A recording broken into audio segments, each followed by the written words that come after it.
our new Secretary of State. He's going to do a great job. Mike is going to do a great job. Not only did Democrats universally oppose tax cuts, but every single Democrat voted no on better health care. They voted no.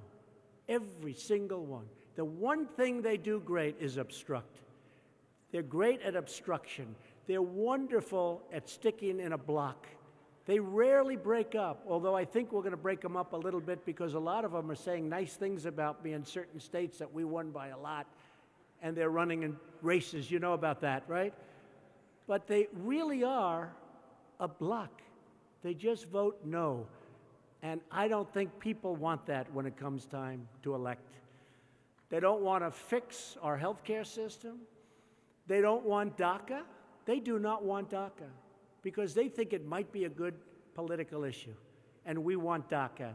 And DACA is very much tied to the wall, and we have to have the wall for the drugs that are pouring into our country and for the people that we don't want in our country. We're going to have the wall.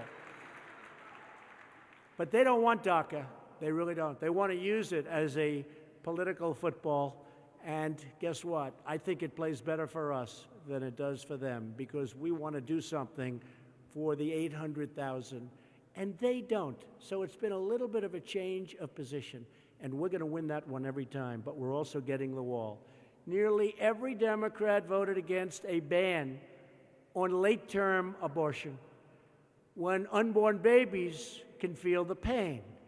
The late-term abortion ban is common sense policy, supported by almost two-thirds of the American people, but virtually every Democrat voted in lockstep against protecting these innocent lives.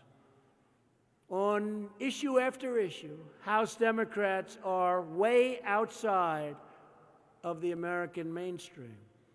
Nowhere in the Democrats' extremism, and nowhere can you see anything displayed more clearly than on immigration. A vote for Democrats is truly a vote for open borders. People pouring into our country, pouring in. We have no idea who they are. They're coming in, open borders. You look at sanctuary cities where criminals are protected. If House Democrats control the committees and control the floor, they will block every single effort to secure our borders and to defend our communities. Nearly every House Democrat voted in favor of sanctuary cities. They voted to release criminal aliens to prey on innocent American lives. Republicans believe our cities should be safe havens for law-abiding Americans, not for criminal aliens or illegal immigrants.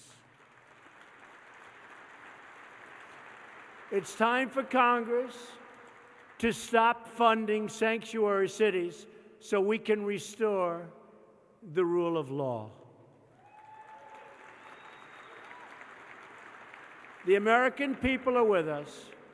Let's fight to save those incredible American lives. And you see what's happening. You see the slaughter. You see the kind of killing and hurt and pain. And we are fighting very hard, and I think we're doing one hell of a job. And you look at our borders, and you see the difference in the numbers, but the laws are not helping us because we have some laws that are very much against everything that we stand for in this room. House Democrats also voted against Kate's Law, a common-sense bill authored by Chairman Bob Goodlatte. Where's Bob? Bob. Bob. Thank you, Bob. And that bill's been sitting for a long time over there, Bob, hasn't it? It's too bad. They voted against legislation to keep gang members like MS-13 out of our country. These are extreme and dangerous positions. They make no sense. So here is our message for the coming election to the American people. If the Democrats ever got back into power, they would vote to raise your taxes, release dangerous criminals, open your borders, shut down this great surge of American energy that is tremendous for jobs, tremendous for the economic well-being of our country, and frankly, helping the world. They would take over American health care, take away your Second Amendment, and ship away your jobs to foreign countries, like has gone on for so many years. And those days are over. Those days are over.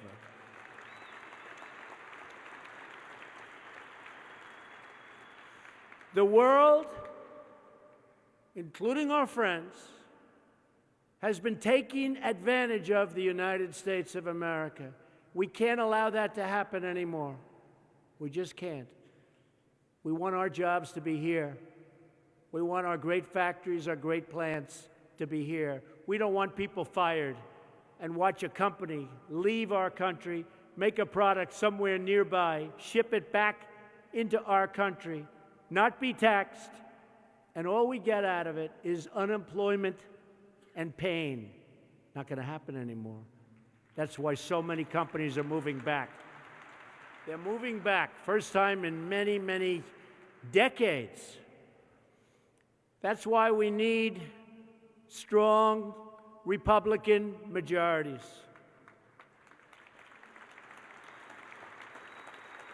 It doesn't matter what Democrat candidates say on the campaign trail, because once Democrats get to Washington, they always do the same thing.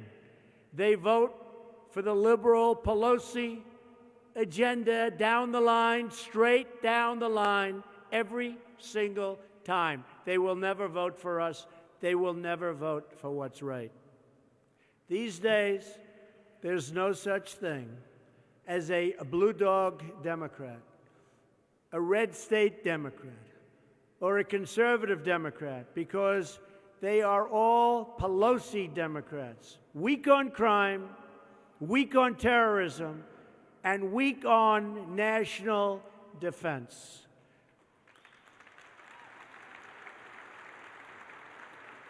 And on terrorism,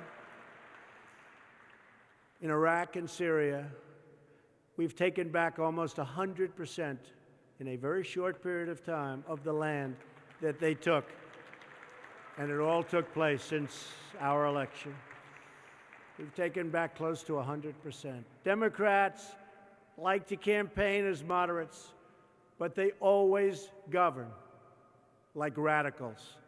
That is why I am going to campaign all across this country to elect Republicans, so that we can reduce taxes further, reduce crime, increase jobs, and make our communities safe and prosperous and secure. And I'll be all over the country. Kevin, you'll get me all over. Where's our Kevin? You're going to get me all over the country, Kevin. And I'll be complaining every single trip. But I'm going to get there. We're going to keep criminals off our streets. And terrorists, we're going to keep them the hell out of our country.